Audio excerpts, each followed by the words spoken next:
Okay, so hello everyone. So thanks for joining this EI for Good meeting. So today we have the pleasure of having David Sweet, who's going to talk to us about experimentation for engineers.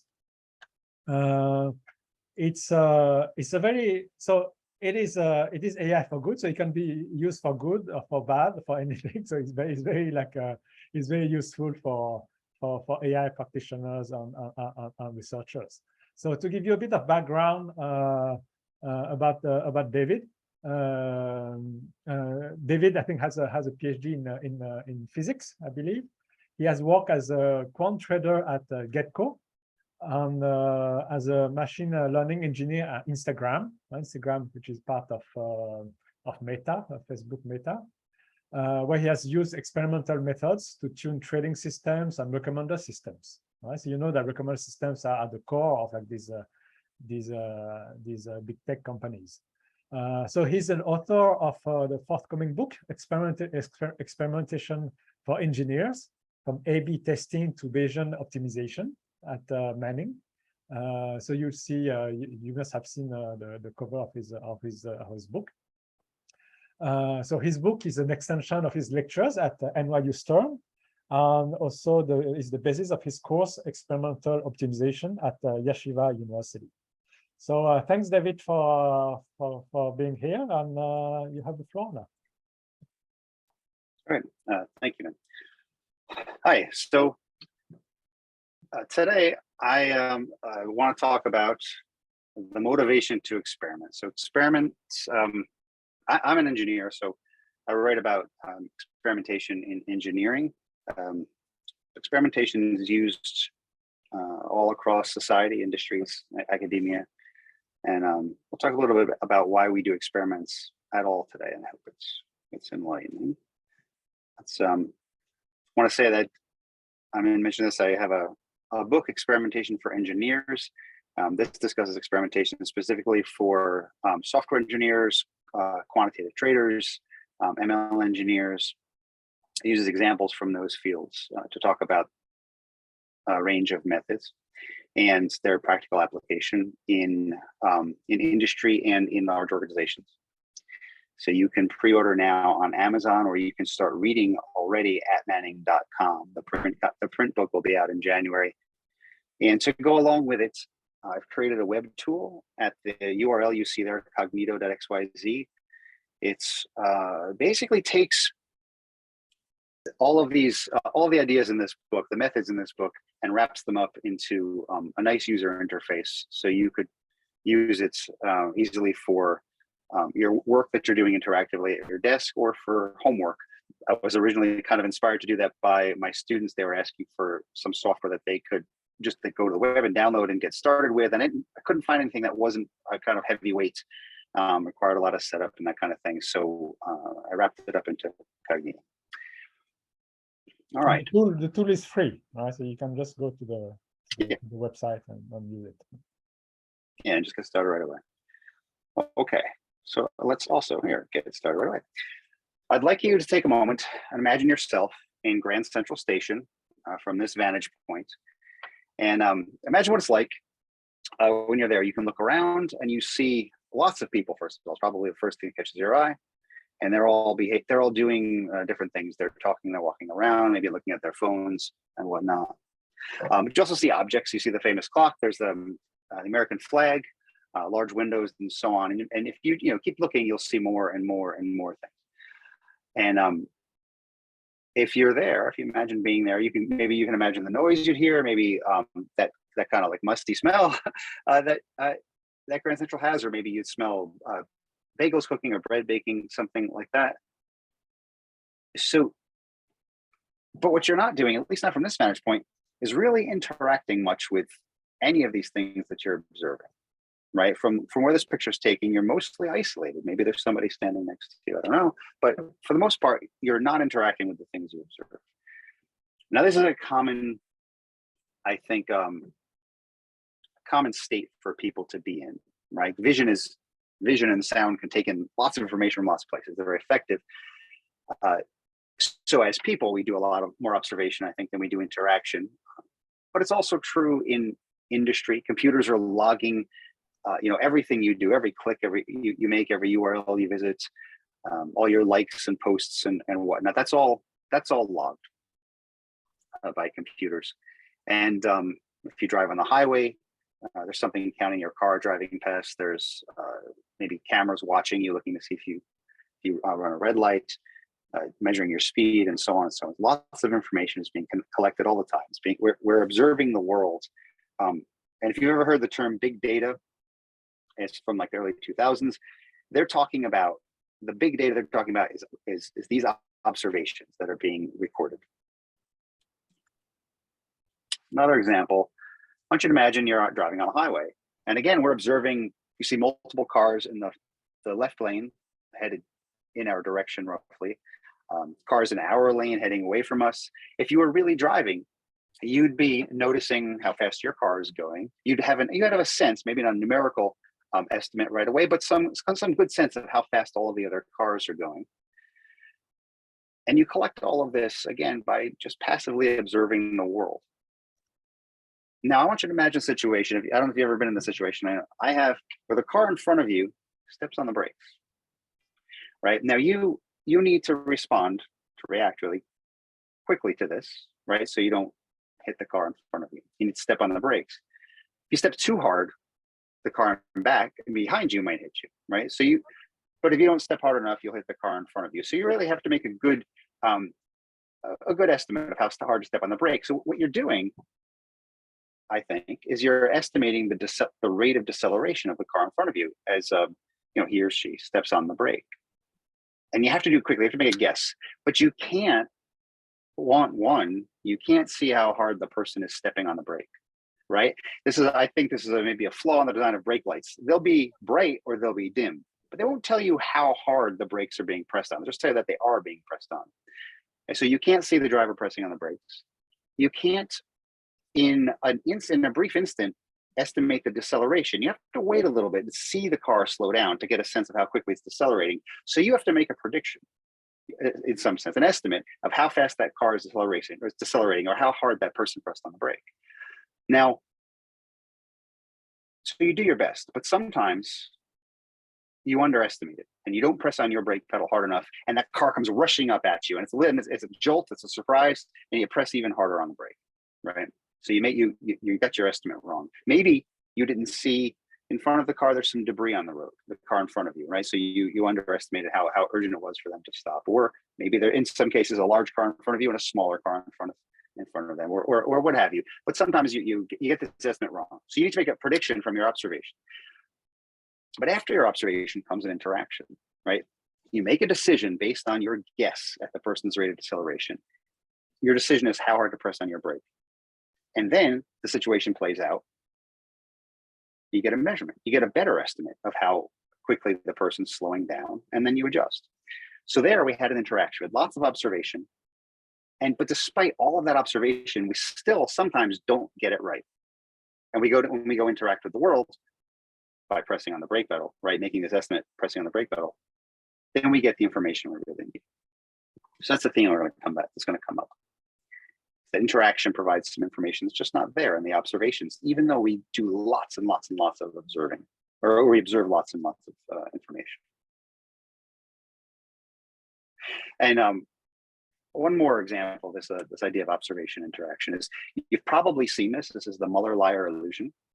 Now, if it's if it's working on you, you should see the bottom.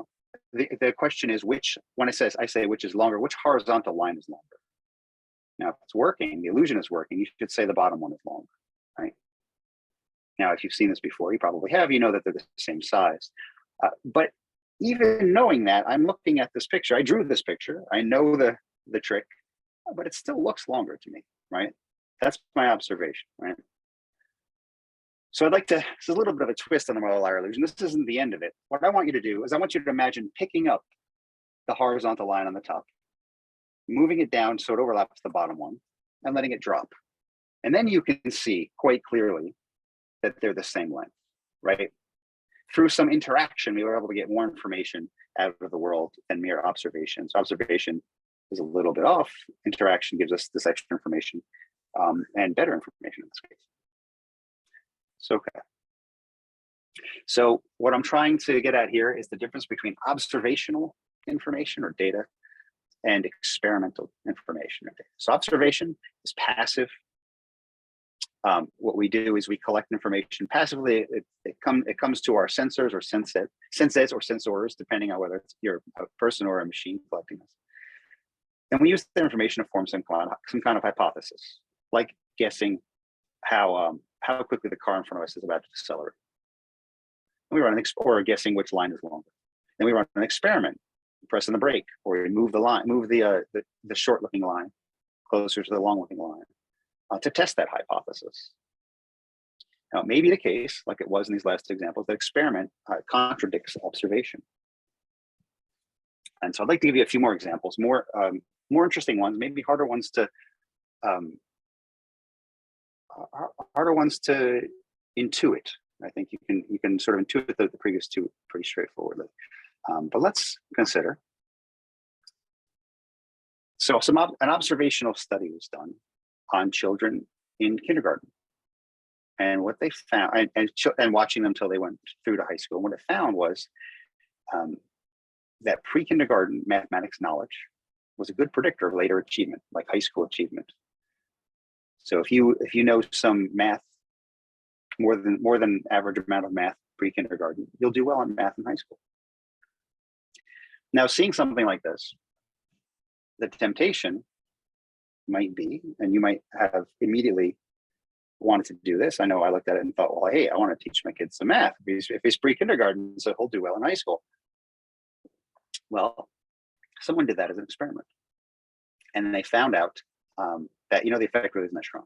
It's just teaching the kids math before kindergarten didn't actually improve their high school performance very much.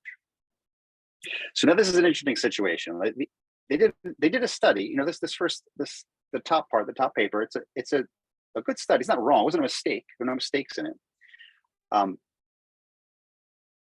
But it seemed to maybe it has a different conclusion than the bottom. Well, let's look a little more closely at this. We've got a plausible claim that pre-K math education leads to high achievement in high school in math, and measure the correlation in the observational data. In the observational study, they measure the correlation between the math ability pre-kindergarten and the math achievement in high school, and correlation was there, statistically significant, however you want to phrase it. It's really there. It's really there in the data. It's not a mistake. It's not a mistake in data collection, not a mistake in methodology, good scientists or whomever doing this. And there's this kind of moral alignment, right? If you're reading this, you want to help children do well and learn math, parents, teachers, whomever. And so it's easy to believe something like this, right? It's easy to sell, so to speak. It's easy to spend time and money on it.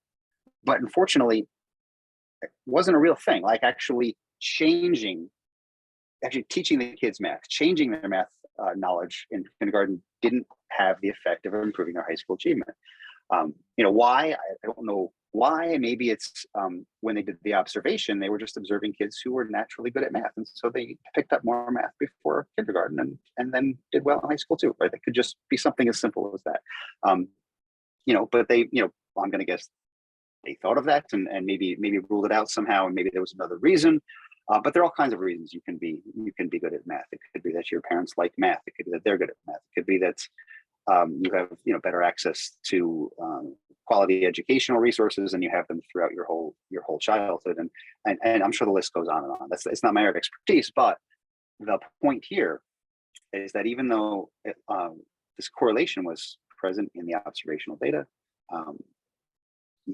it couldn't be controlled. The effect couldn't be controlled. The experiment showed the opposite, essentially, of what the observation showed.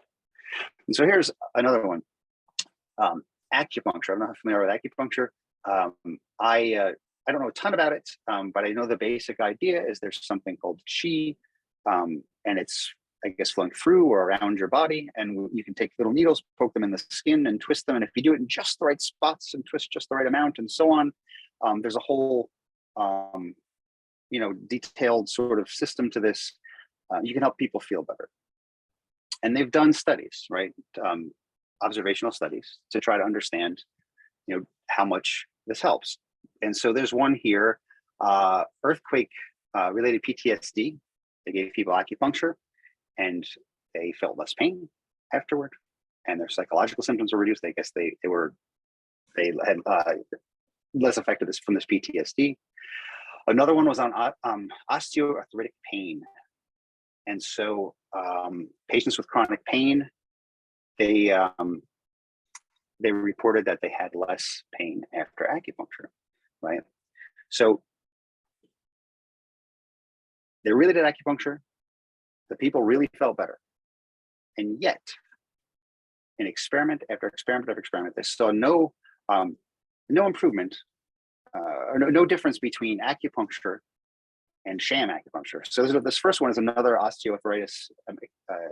This is an osteoarthritis experiment. So it's the same ailment as in the observational study, but here's an experimental study, and it says it was not superior to sham acupuncture. Now, sham acupuncture is where you take the needles and rather than following the procedure the way it's prescribed, putting them in the right spots and twisting them or whatever, you just make stuff up. You just do random things. But the clients who are getting this aren't familiar enough with acupuncture to know the difference, right? So that's the key. They believe they're getting good real acupuncture, just like the people who really are. And again, another study, the same deal for hot flashes. No difference. Didn't work. Real acupuncture wasn't any better than sham acupuncture. And then the final one for migraines, again, the sham acupuncture. And so that work, right? The people feel better though.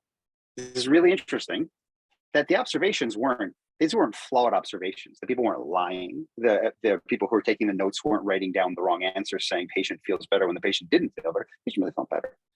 But it wasn't because of their chi being manipulated in the proper way or anything like that. There's something else going on. And my understanding from other studies is that the best understanding is that's just a placebo effect, and that even if you didn't do sham acupuncture, you did something else, some other placebo of similar quality, you'd get similar quality results. I'm not an expert on this, but I do this. But this is what I pulled together. I find this very interesting. I think it's more interesting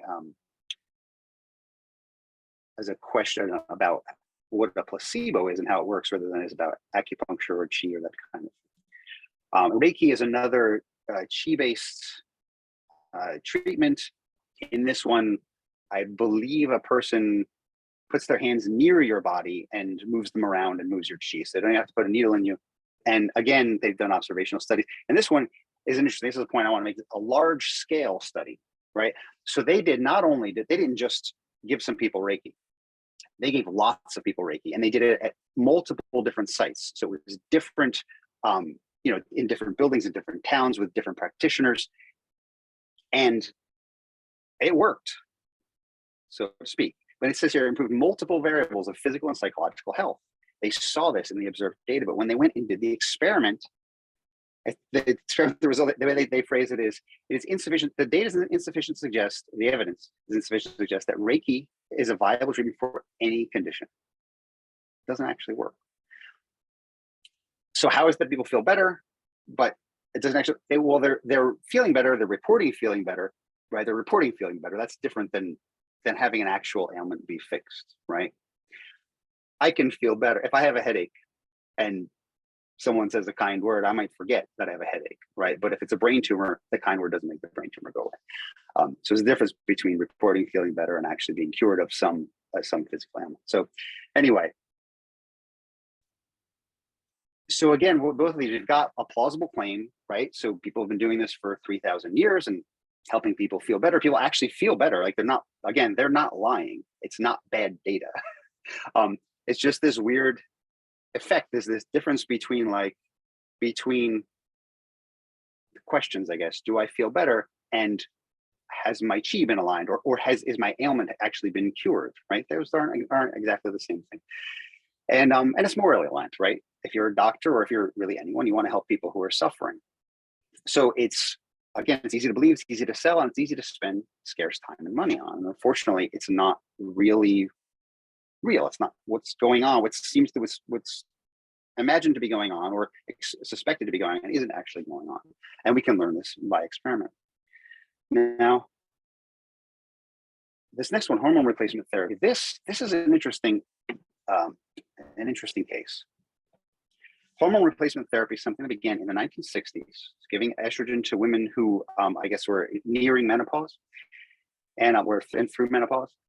And the idea was that it would help prevent coronary heart disease. And they gave it to women for 40 years. And after 40 years, 1991, they did a study of evidence from 40 years and said, yeah, this is working. This is helping people, and we've controlled for confounding factors. And if you know what that means, that it doesn't matter. It just means that these people were careful. They were analyzing the data as well as the data could be analyzed. They weren't wrong. The information just wasn't there in the data, right? This is a common theme. Maybe this is the right way to say it. The people doing the reporting, the people doing the analysis, they aren't wrong. It's just the information is not there to be had. But when you do the experiment, you find out that not only are you not decreasing the likelihood of coronary heart disease, you're increasing it by a little bit. Now there might be, I'm not a doctor, this isn't medical advice. There are other reasons I think to do hormone replacement therapy, but the risk profile is different than was expected, than was suspected for I guess 40 years. So I said it was 30 years before they did the first study, and then 40 years before they did the second one. The second one was 2002. But the risk profile isn't what people thought it was. It's that it wasn't a health benefit for coronary heart disease. It was actually a risk for an increased risk of coronary heart disease. So again, the information is not there in the observations, but it was there in the experiment. And Alzheimer's disease, this is very recent. This is kind of sad. Unfortunate is that through epidemiological studies over 3 decades, so this is 30 years, that people had identified risk factors for Alzheimer's disease. Things that risk factors are measurements you can take on the body that are correlated with some ailment. It's usually a future ailment, right? I think one commonly known one is if you have high LDL, that predicts later coronary heart disease. Is kind of like a known risk factor people know a lot about. So there were several risk factors identified for Alzheimer's disease. And so when they went to control the risk factors, in other words, to change them deliberately, to try, like low, if high risk factor means more likely to get Alzheimer's, they said let's lower that risk factor and see if it lowers the outcome of Alzheimer's, and did not. And in fact, uniformly disappointing was the phrase in this experiment. And yeah, disappointing indeed. If you want to see the bright side, the silver lining is that, well, now we know not to waste time and money on the ones that don't work, and we can divert the time and money to looking for other better things, things that do work. So with this, I have sort of a pet, I don't know, theory. This is not experimental, but about things like this, these things that don't actually work. I feel like the danger in them is not only I mentioned, you're spending time and money that are, which are limited, which you need, you have a limited supply of those two things.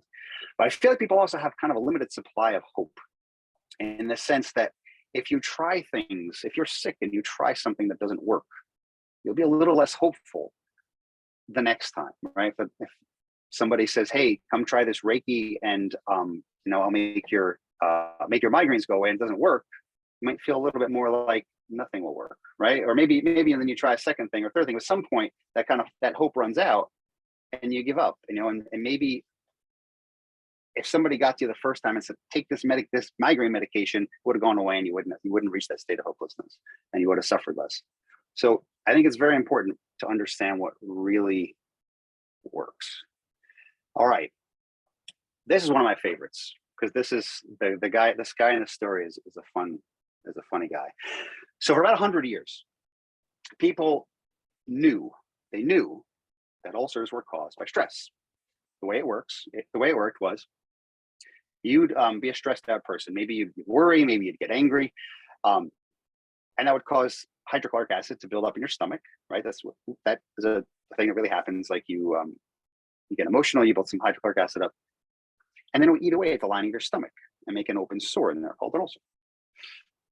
Now, so if you went to your doctor and you said, I've got this pain in my stomach, and he'd say, oh, having stress at home, stress at work, you got to learn to calm down. Maybe you need to put a rubber band around your wrist and snap it whenever you get upset, and that'll take your mind off there. And that would be like what you'd do for an ulcer. You know, learn to control your emotions. Don't eat spicy foods. Don't eat too much. Don't let your stomach get too empty. Eat a little bit of food, otherwise, you know, to absorb the acid. So this is how you dealt with an ulcer. In 1982, two guys, Marshall and Warren, they said, you know what? We don't think it's stress. We think H. pylori, a bacterium, causes ulcers. Nobody listened. So in 1985, Marshall, I guess, got fed up with nobody listening, and he infected himself with H. pylori, and he gave himself an ulcer. And so this is dedication. I think this is great. And then people started to listen, and they started to do experiments. And by 1990, 1991, it was an accepted treatment. And in fact, I have a personal connection to this. When I was junior in high school, I developed an ulcer, and I was in a lot of pain. And I was told, like, well, just the same thing. Eat a little bit of food. If it starts to hurt, don't eat too much, and try to relax. Don't get too stressed, and your stomach won't hurt. And then for about 3 or 4 years later, I go home for the summer, and my doctor, my former pediatrician, I go to the doctor in my small town, says, you know what they're doing for ulcers nowadays? He gives me an antibiotic. 10 days of an antibiotic, and it's gone. 4 years of suffering, and it's gone. I ate an apple, and I was like in heaven, because I hadn't touched an apple, because they would kill my stomach, and it was like magic. And it's thanks to this guy who was just crazy enough to infect himself with H. pylori and give himself an ulcer. And in 2005, Marshall and Warren won the Nobel Prize for medicine for their work. The sample size is a bit small, no? If it's only him, I mean. That wasn't the only experiment. Yeah, of course. It was enough to get people's attention. Yeah, it was enough to get people's attention, and then get funding to do the experiments. Yeah, and so here are a couple of the experiments that they ran that showed good results, and yeah, so this is the accepted treatment these days for ulcers. Ulcers are caused by bacteria, is the common wisdom now. All right, so by now, I don't know if I've brought you down. Maybe you're wondering, are we just always wrong? And I think it's a good question. We're not always wrong. The short answer is no. But I wanna ask the question maybe a little more refined in how often are we wrong, or how often are we right? And there's some data on this. And I think fundamentally it has to do with how mature a field is, right? In some sense, there's the low-hanging fruit. Maybe they're the obvious things that everyone can sort of guess from the observational data, and it's pretty easy to guess. The data maybe really is there, or mostly. But that stuff goes away very quickly in any field. And so you get reports like this. Now, Amazon and all these big companies, the FANG companies, what is it, Facebook, Apple, Amazon, Netflix, Google, but also Twitter, LinkedIn, Spotify, they all run A/B tests. So an A/B test is like a randomized controlled trial, but they're not, nobody dies. They just they tune your feeds or the response of their systems to your clicks and that kind of stuff. And so Amazon reports that less than 50% of their A/B tests improve metrics, right? So the way an A/B test works is an engineer comes up with an idea, or a product manager, a product designer, or a product manager, something like that, comes up with an idea. They implement it in code, and then they put it online. But they put it online at the same time as the original code that was already there running and proven and tested and everybody likes. So the original code is A, and the new code is B. And they expose users to both bits of code. And then they can ask, well, which one improves our metrics? The metrics might be something like clicks on ads, or likes on posts, or time spent on the service, or streams or listens, or maybe evidence that you found a search result that you like, something like that. So metrics like that. But Amazon reports that only 50% of the time B is better than A. Less than 50% of the time. Microsoft reports only 1/3 of the time B is better, and Netflix 10% of the time. So this is a little weird. These numbers are low numbers, right? This is Netflix and Microsoft, certainly even Amazon. Most of the time, they fail. Failure is actually probable. And so the way I think about it is your great idea probably won't work. And now these really are great ideas, or good ideas at least, right? The people at these companies aren't, aren't fools. That's not why the experiments fail. They aren't disorganized or sloppy. That's not why the experiments fail. Like these are finely tuned machines, so to speak, and from an organizational perspective and code perspective.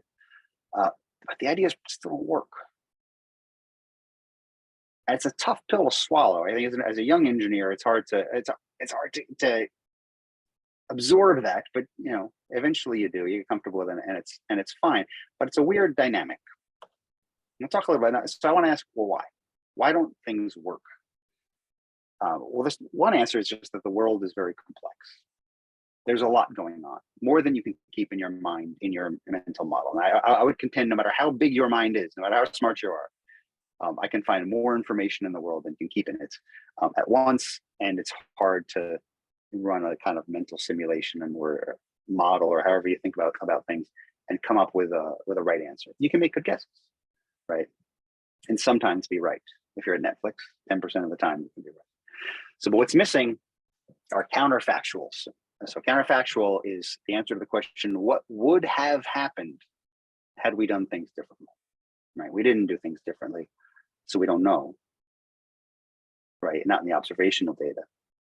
But what we try to do with an experiment is create that condition, do the thing we didn't do, and see what happens, right? And so make that counterfactual into a factual, so to speak. And now a classic example illustrating this idea of counterfactual is to imagine a barometer. It's a little device, looks like a thermometer maybe, but it measures air pressure. Now a barometer goes down just before it rains. It's something you would observe if you had a barometer hanging on your wall. And you might hypothesize, right, this is absurd, but just based on the data, you might hypothesize that a decrease in the barometer causes the rain. And the counterfactual would be if you were to observe the barometer reading low, but no rain, but typically you don't, right? And so there's no evidence against it, right? That hypothesis that a decrease in the barometer causes a decrease in the rain. You just see the barometer go down, it rains. Barometer up, it doesn't rain. And that's all you observe. Where's my, I want to show it here. I'll go back in a second. But here's where we can sort of illustrate this. Low barometer, you observe rain, yes to rain. That's the lower left-hand corner. High barometer, no rain. And so what you do, that's the observational data. That's what happens naturally, right? That's the way that the barometer is constructed to measure the air pressure. Air pressure does go down before it rains. In an experiment, what you do is you create the missing conditions, right? So you force the barometer to be low, and then you look to see whether it rains. It doesn't, you don't make it rain, right? Or you force the barometer to be high, and you see if it keeps it from raining, and can't keep it from raining, not with the barometer. So then you learn, right? You fill in this chart, and then you learn that there really isn't this correlation, this causal relationship between the barometer and the rain. Something else is going on, right? But you don't learn that until you do the experiment, because by just observing the barometer and the rain, all you get are those two boxes marked observed in the upper right and the lower left. Okay, so counterfactuals. Another example with the ulcers, what we observed was the patient gets stressed and the stomach hurts. Doctor sees an ulcer and he hypothesizes that stress causes ulcers. But the counterfactual is, can you be stressed without an ulcer? You can, but you don't visit the doctor and complain about stomach pain. So he doesn't get that data, right? Maybe it's out there in the wild. And maybe realistically, he does see people like that. But the people coming in complaining about ulcers, they have stress and ulcers at the same time. But this bit of data is missing. This box is missing. And can you create an ulcer without stress? This one is tough, but this guy Marshall managed to do it by infecting himself with H. pylori. So he found one of the counterfactuals. So experiments, they collect counterfactuals. The two terms you might be familiar with are control and treatment. Control is you do it the usual way, and treatment you do a different way, right? Now, our control is the factual, what's normally there in the observed data, and the treatment is the attempts to collect the counterfactual. Now, And for the ulcer example, the control would be give some patients a traditional ulcer treatment, and the treatment would be give them an antibiotic too. And it turns out that the antibiotic helps. And experiments establish what's called causation. You kill the bacteria, no more ulcer. That's a causative effect. The death of the bacteria leads to the ulcer going away. And causation is not something you can get at just with observational data. You need to run experiments for this reason, because you don't know, because there's always going to be these boxes, these empty boxes, if you don't do the experiments. And that's in some sense, that's the source of this phrase. You might know that correlation does not imply causation, right? If we just saw those two boxes observed, we'd see a correlation: high barometer, no rain; low barometer, high rain. And so, or yes, rain. There's a correlation there. But if we do the experiment, we fill in the other two boxes, the correlation goes away. It can rain irrespective of the barometer, what we do with the barometer. So there's no causation. All right. So experiments are unfortunately not free. So one of the challenges is statistical. We have two sources of statistical challenge. One is variation. It's just that if you take a measurement multiple times, you'll get different answers, right? If you measure the temperature in the room with one thermometer, it might say 68 degrees. Another one might say 68.2, another might say 67, and so on. There's going to be variation due to variation in, from one part of the room to another, from one thermometer to another. And the way you hold the instrument, if you're holding it too close to the bulb, in one case, you get a higher reading, and so on. There's going to be variation for all kinds of reasons. But there'll be variation from measurement to measurement. And the solution is replication. Take multiple measurements, lots of measurements, and average over them. So this will make your measurement more precise. You'll have less uncertainty or less noise, less variation, more precise. The other problem that you'll encounter is something called bias. This is where your measurement is consistently off for some subsample of your measurements. And to use the thermometer example, I could make that consistently wrong, consistently high, by always holding the thermometer near the bulb. I could use different thermometers, put them in different parts of the room, and always hold them too close to the bulb, and my thumb would warm up the thermometer, and the reading would be a little too high.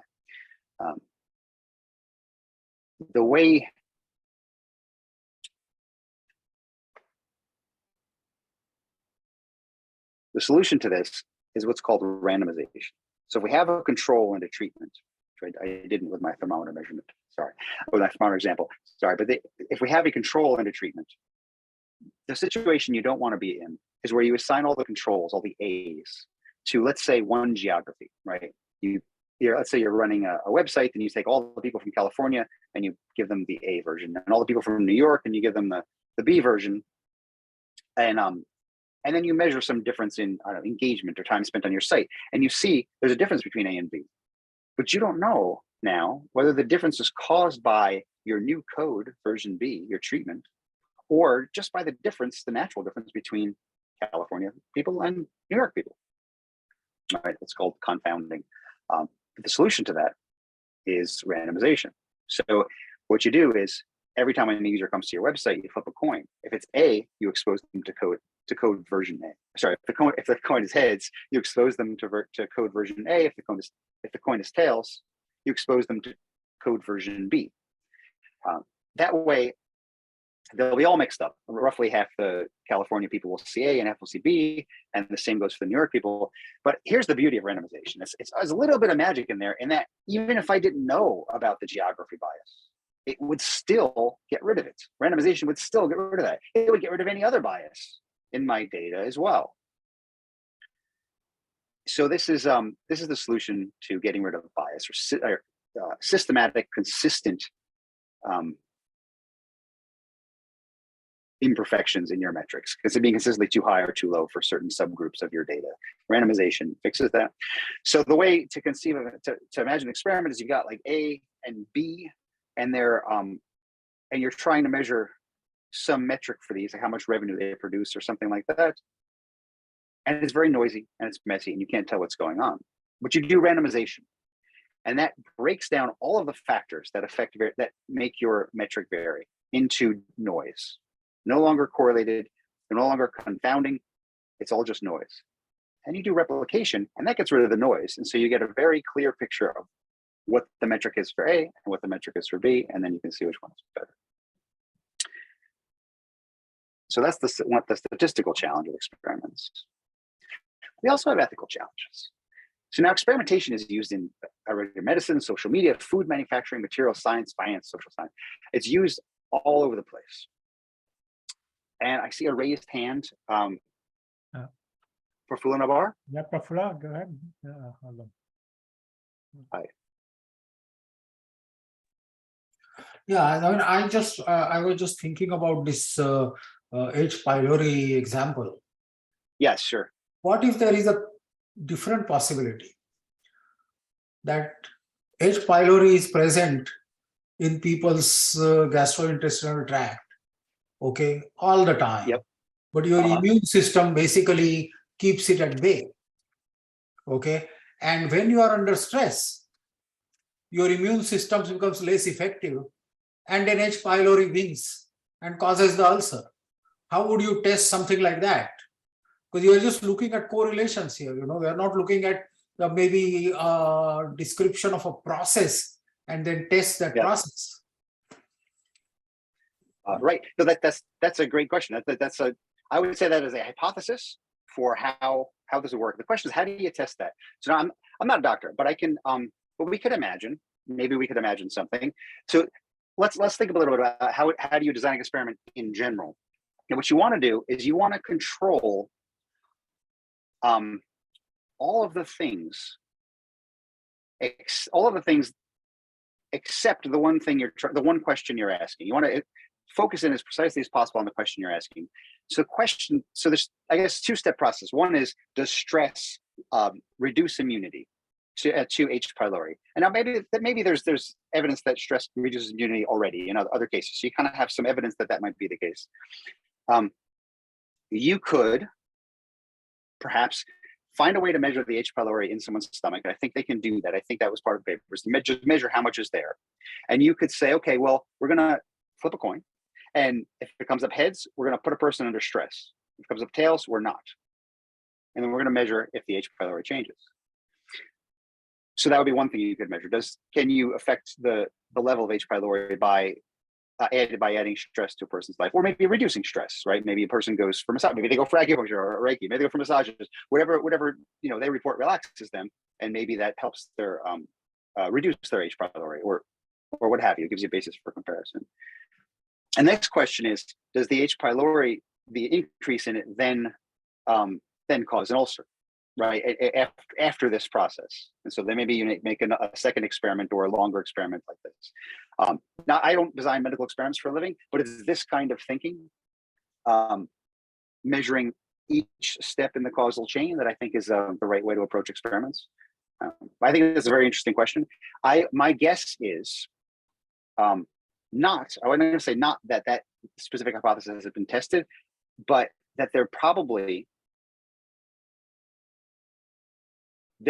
to say probably, but from looking at what I looked at in the data or in the experiments on H. pylori, that there might be enough information in there for you to be either to change your confidence level in this hypothesis. And I don't know which way, because I'm not a doctor, but you might go read the experiments and you might say, I've really hit upon something that nobody's thought of. Or you might say, oh, here's the rub, here's the thing that throws it off. But again, it's a complicated system, and I can't tell you either way whether it's right or wrong. But they did do a bunch of very interesting experiments, including measuring H. pylori levels while doing, while providing treatments to people. Okay.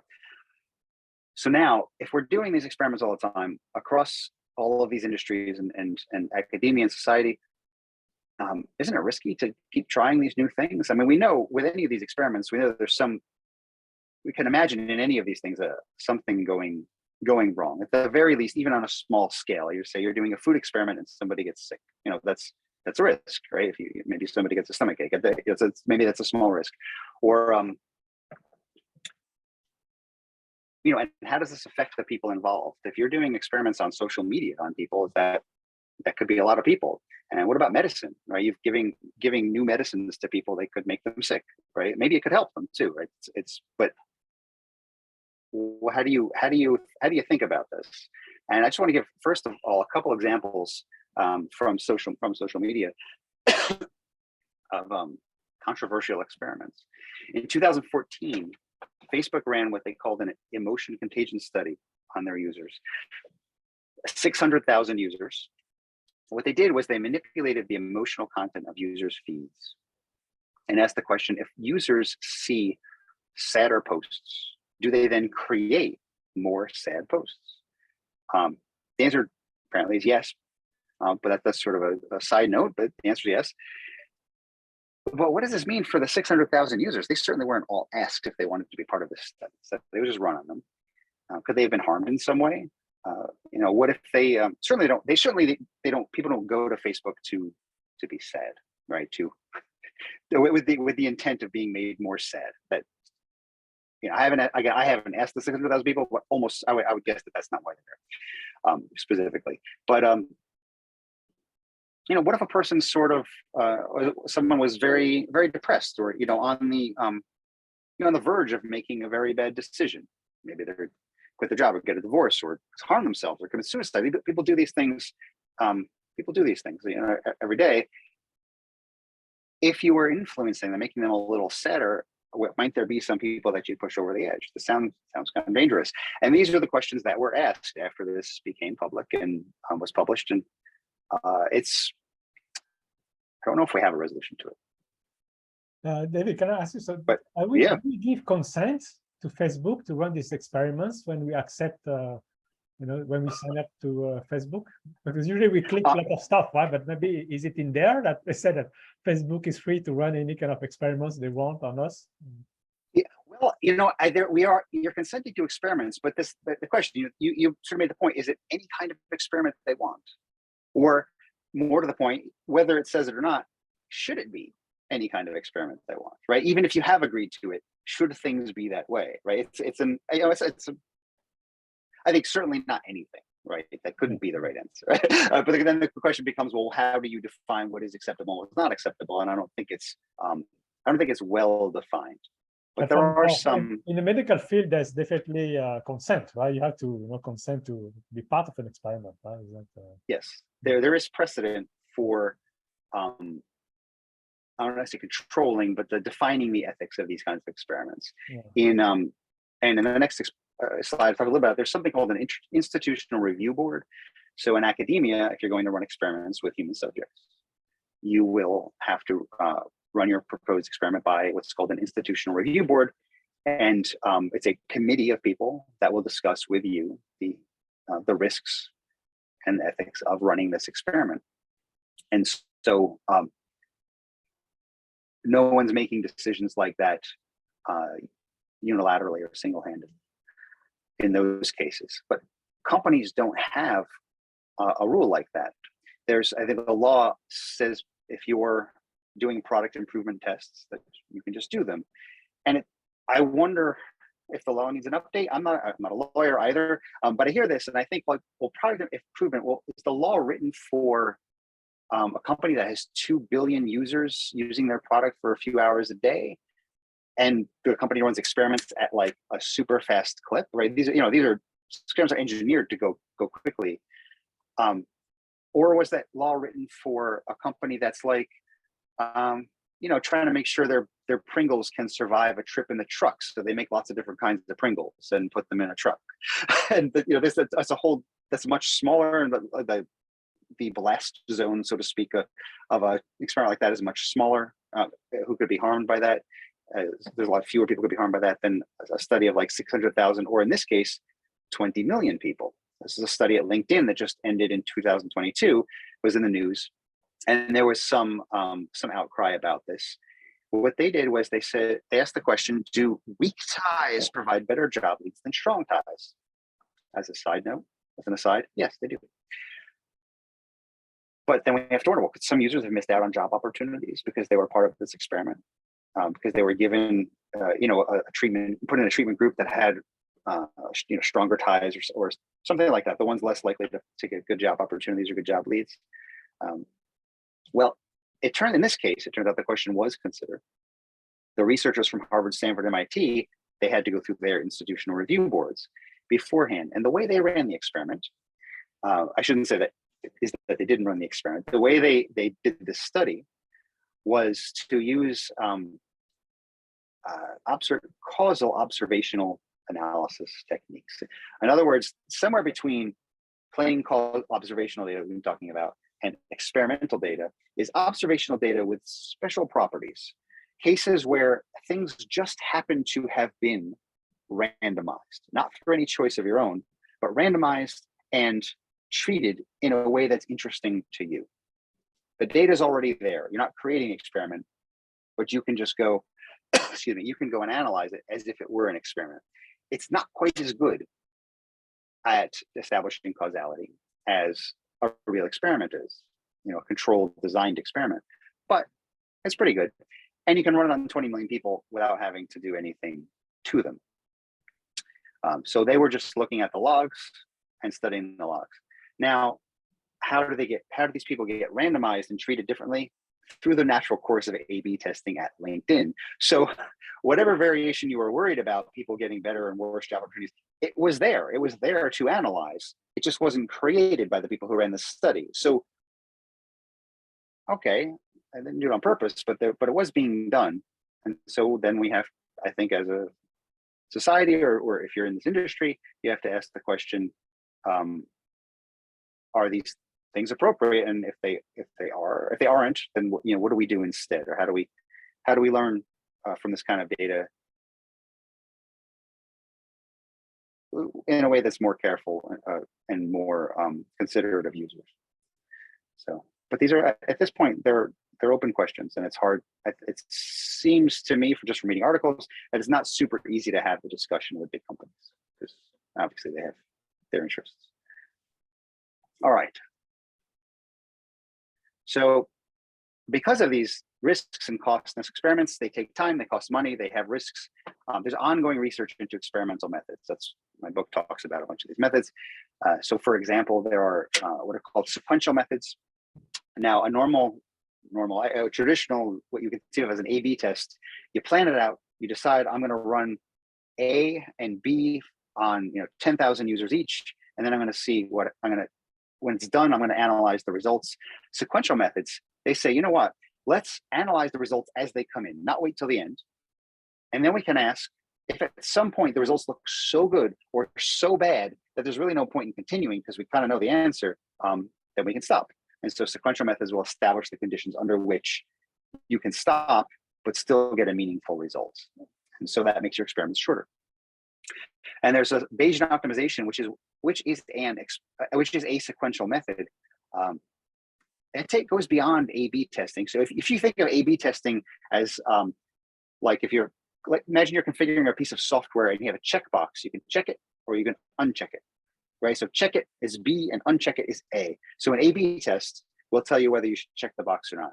Bayesian optimization can tell you whether you should check the box and maybe some other boxes. And also maybe it can set sliders that have continuous values between 0 and 1. And it can set little numerical boxes where you input a 1 or a 2 or a 3 or a 4, but no decimals, no in between. It can handle parameters of all these types. And it can handle multiple ones of them at the same time. And it'll allow you to come up with good designs for your products by optimizing all of these things at once through experiment. So the Bayesian optimization methods are, I guess, I would say, state of the art in terms of this kind of work. And finally, what I mentioned before in the LinkedIn study, these causal observational methods. They'll seek evidence for causation in special pockets of observational data. A classic example of this was the Vietnam draft that was done by lottery, right? So that whether you got drafted or not drafted was random. So there was a randomization event. And there was, in some sense, a treatment and a control. The control was you stayed home. The treatment was you went to war. And so sociologists and economists were able to look many years later, 10 years later, 20 years later, and see, well, what effect did the draft have on these people's lives? Did they make more or less money? Were they happier or sadder? Were they married or unmarried? And so on. And they could, it's reasonable to conclude that it was the draft that caused it because it was applied randomly. It was almost like a designed experiment. That's not why they did it randomly, they did it for fairness, but but it happened, and so the data was there, and so people were able to analyze it as if it were an experiment. That's a causal method, still observational data, but has some of the characteristics of an experiment. All right, so the final question here then, after all this, is if we have these statistical and ethical challenges, and we expect experiments to fail. If you remember Microsoft, Amazon, Netflix, they had less than 50%, even as low as 10% success rate of their experiments. Why bother? Why are we torturing ourselves with high risk and an expectation of failure? Like, where's the reward? Shouldn't you have a balance of cost versus benefit or risk versus reward? We're saying risk, cost in the first line, statistical ethical challenge, and then again, more and more costs, expectation of failure. Well, why bother? So here's the calculus. You expect to fail, but when you succeed, you get something. You get something out of it that's a benefit. And that you reap that benefit over and over again for a long time, maybe forever, right? So you pay the experimentation cost once. Maybe, let's say your success rate is 1 in 10. You run 10 experiments, that's a fixed cost. You get one result, and it gives you reward or benefit forever, right? Then you do this again, you get another benefit and another one, and they compound over time. And so a great example of this is people who volunteer for clinical trials. They put themselves at risk, right? They're taking, as yet untested treatments, medications, whatever. But these new treatments, the ones that work, they save lives for decades. And I rate there at least, because these kinds of experiments have only been going on for decades. I have no data on whether they could last centuries, but why not? I mean, why not, in some sense, till the end of time, or until we come up with, solutions for healthcare that are so, so fantastic that we don't need any medication at all, or who knows where things are going. But there's no reason that for the results to go away and no longer be true. That's in cases where there are dramatic changes in the way the human body works or the environment, I guess. You could argue that, but in not a reasonable generalization, just say that, once you know. And an example here that I give is with the measles vaccine. So I read this on the CDC History of Measles website. In the decade before 1963, when a vaccine became available,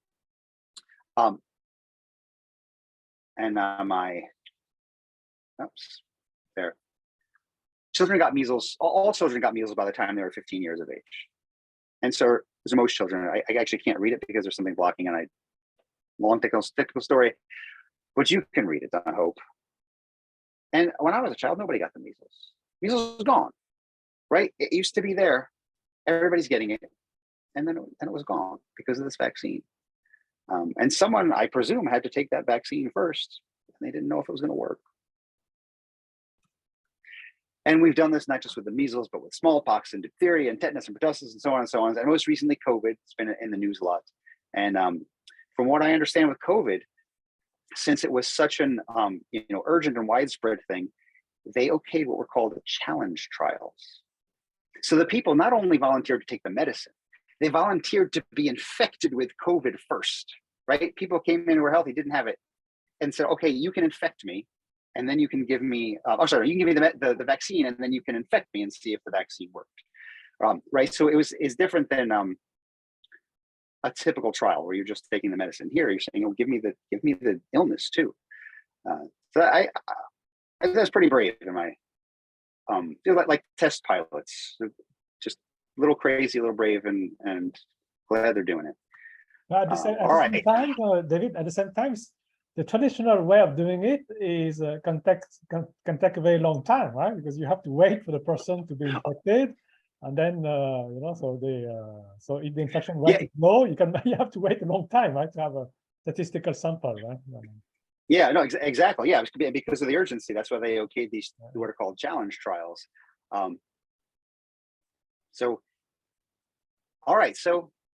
right, then I guess in the end, why are we motivated to do experiments?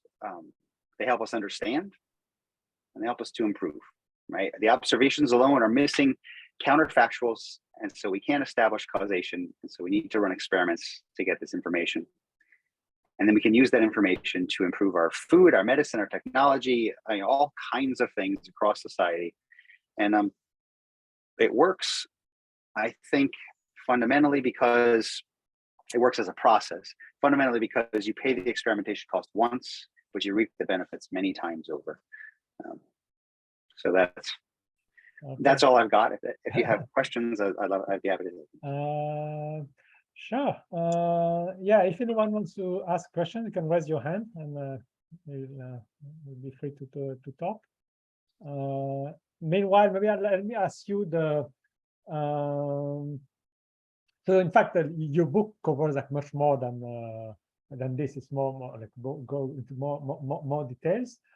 Can you give us like the kind of like a brief overview of the type of learning, how you compare like Bayesian optimization with the, I mean, Thompson like introduce us maybe like a dumbed down version of Thompson sampling, maybe for people who never heard of it. Thompson, okay, sure. So Thompson sampling is it's a bit of a technical thing, but it comes up a lot. It's so there's two aspects to it that I think that are interesting. AB would be 50-50, right? Like AB testing. Yeah. So the idea is, the question is, with Thompson sampling, what's the optimal way to allocate your experiments, right? If you want let's say you run an AB test, and as Mim was saying, you put half the users into A and half the users into B, right? You get the same error bars on A and B at the end, and you can compare your measurements, right? They're both the same precision of A and B, and you can compare the measurements nicely. But it can take time to run experiments, and one of those, A or B, is going to make you less money. Let's say revenue is your metric. One of them is going to make less money than the other. But as the experiment goes on, you might be learning a little bit. You might have a better and better clue as to which one is going to be the winner, and take advantage of that to make more money along the way, right? Your goal, if you're running a business, then is if revenue is the metric, is to maximize your revenue. So maybe you can earn some extra revenue while running the experiment and not just wait until the end. And so, but you don't want to sacrifice getting the answer either. So you want to keep running the experiment till you've gotten a good enough answer. So that how do you balance these two? Well, the way machine learning people talk about it is they talk about balancing exploration, meaning learning about which one of these is better, A or B, with exploitation, meaning running the better one and making the money or getting the views, whatever. And so a nice way to do this is something called Thompson sampling. And this uses, Thompson sampling is named after a man named Thompson, but it uses a technique called randomized probability matching. And this is something apparently, at least in some situations, people do naturally and intuitively. And the idea is you say the probability of exposing a user to version A is proportional to the probability that A is better than B. And so what does this mean? If A is probably better, shouldn't you just give A to everybody? Like, go with the one that's probably right. But then what if you're wrong though? There's some probability that B was better. So you should need to allocate some to B. And the question is, what's the optimal allocation? And it turns out that the optimal allocation is the thing people do intuitively, which is allocate in proportion to the probability that the control, treatment, arm, whatever you call it, is best. So if there's 60% chance A is better and 40% chance B is better, put 60% of your users in A and 40% in B, and keep collecting data. As you collect data, the probabilities will change. You'll update them as you get more data. So you just adjust your allocations, and you let that go naturally over and over again. And this Thompson sampling will show up in this, what I described as a way to run a more efficient A/B test, more efficient if your goal is to maximize your revenue or other metric, a more efficient A/B test.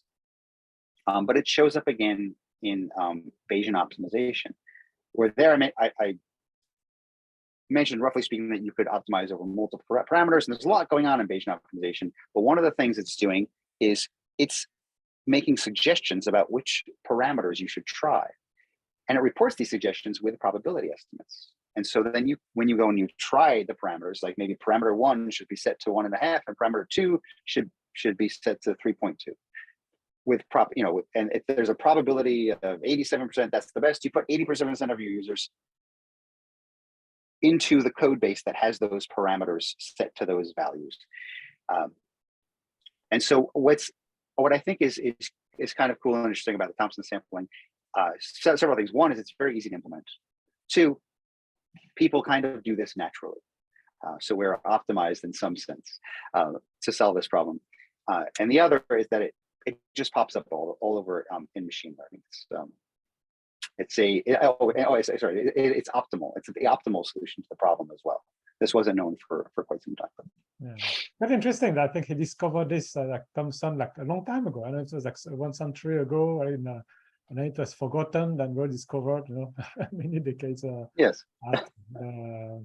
Okay. Also encourage everyone to read David's book. I think because before you talk about Thompson sampling, Bayesian optimization, you talk about epsilon greedy, another way to introduce exploration, exploitation when you randomize your exploration. So a lot of interesting stuff in this book. So thank you very much. And so let's learn all about A/B testing, all this kind of thing, and play it in our lives too. And be smarter about this decision. Next talk will be towards the end of the month. Will be about how to use data on analytics to understand conflicts and wars. So I think it's be a professor from UCSD. Okay, thank you very much, everyone, and have a good evening. Then. Okay, thank you, David. Good. Thanks for having me. Bye-bye.